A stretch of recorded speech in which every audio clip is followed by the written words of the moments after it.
Does your spouse prioritize family, his family, or her family over you? You know, this is something that is happening in a lot of marriage today and relationship, and is bringing a lot of problems. And trust me, this is a very sensitive, discussion, because it's neither here nor there.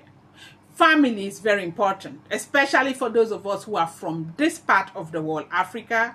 Family remains everything, the biggest thing for everybody. And so if you are a wife or a husband who begins to complain that, oh, my spouse is prioritizing her family, his family over me, a lot of people don't know how to handle that kind of conversation, and it's what we'll be talking about today. Now the question is it a pattern, or is it, sometimes is, these are the questions that is often asked, okay, during counseling and all of that. And it's what we are talking about today. This is Hugs and Medleys, okay? Okay, so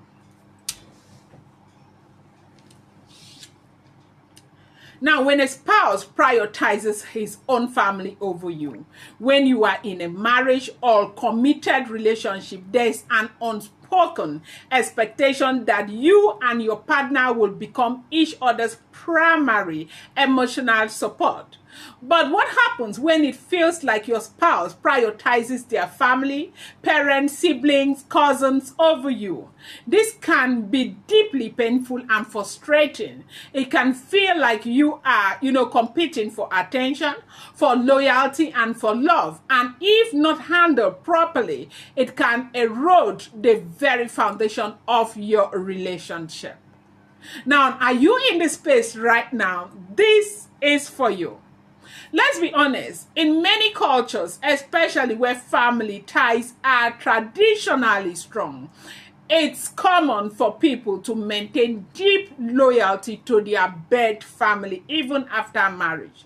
There's nothing wrong with loving your family, but once you are married, your spouse becomes your new immediate family. That means decisions, emotions, and attention should now center around the home you have built together. When that doesn't happen, resentment begins to set in. Seriously, oh, hey, it's not a small thing. You may start noticing that your spouse constantly takes advice from their parents, even on personal matters that affect your home. Maybe they are quick to defend a sibling's behavior even when it causes you pain. Or maybe they spend more money, time, or emotional energy on their birth family than on you and the home you are building. If you have been in these shoes, you know it feels like you are being left behind. You begin to ask, am I second place in this person's life? Right? What makes this harder is that your spouse may not even realize the damage they are doing. They may think they are just being a good son or daughter, a supportive sibling, but while they are doing that, you are being emotionally sidelined. That's not just hurtful, it's unhealthy for the relationship. Marriage requires alignment. When one partner constantly puts others before their spouse, it creates imbalance and emotional distance. And sometimes this favoritism isn't even loud or dramatic. It might be subtle, like always choosing to travel to their hometown for holidays, okay, without consulting you, or dismissing your feelings because that's how their family has always done it. You find yourself slowly silencing your opinion to avoid conflict. You feel invisible in the marriage. Now, let's be clear.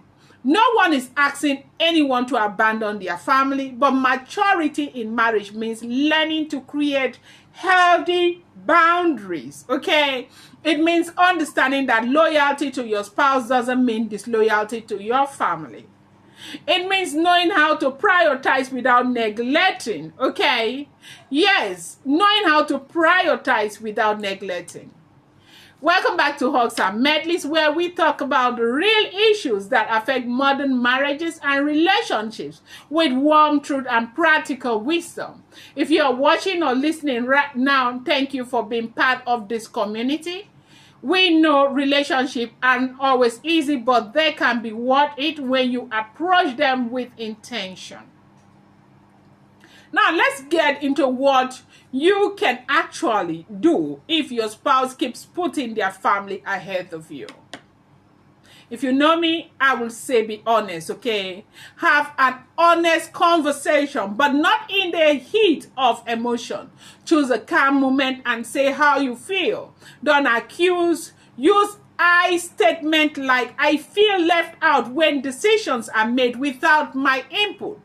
Or I feel hurt when I am not consulted on things that affect us both. The goal is not to attack but to open their eyes, because most times they may be doing this without even knowing.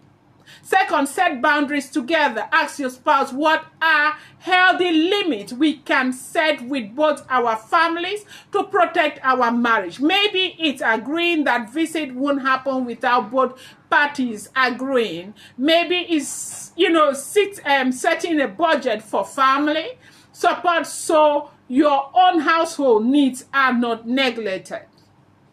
Third, build your own emotional intimacy. Sometimes spouses run to their families because they feel disconnected at home. Rebuild that connection.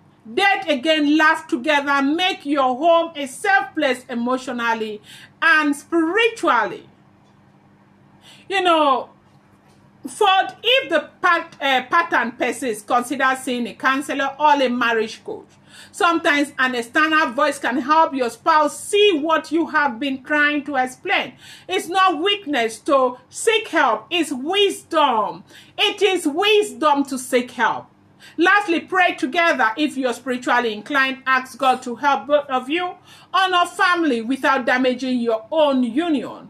A couple that prays together and, plans together can overcome even long, standing habit. Remember, it's okay to love your family, but your spouse should never feel like a stranger in your life. Prioritizing your marriage is not a betrayal of your family. It's a foundation for a healthy, lasting, future. Now, for a woman today, I want you to know that if your spouse, feels, disconnected, they will run to their family. There is nothing you can do about it. Every time you enter house, you dey frown face. Anyhow, when the man do rich, he never do. You know his salary.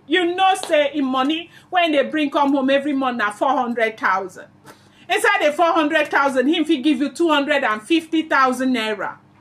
He take 150. Inside that 150, fuel there, mechanic there, recharge card there, lunch at work there, everything there is not enough. You don't marry him, you say you love him, but time don't reach now where we say you don't turn problem. The man get to go, slaughter himself, as in to use one part make money for you. And because of that, every time you dey frown face. Man no fit come house joy day. The house just dey like saying a fight every day. He go disconnect from you, he go reconnect to the family. Maybe the mama there where we say, anyhow, when mothers now, anyhow my son be now my son. He go fall back to the mother, and you cannot blame him. We want to learn how to be practical with this. I speak today, I am not telling you that it is all sweet and perfect and all with mine. I am telling you that it is a work in progress.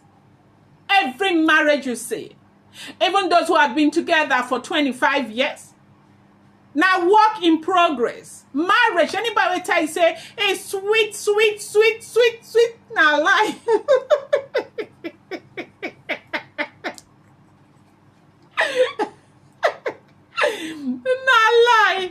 You heard what Omotola said the other day. I could relate. Where sometimes you go look your husband like this, you'll be wondering how I even take marriages.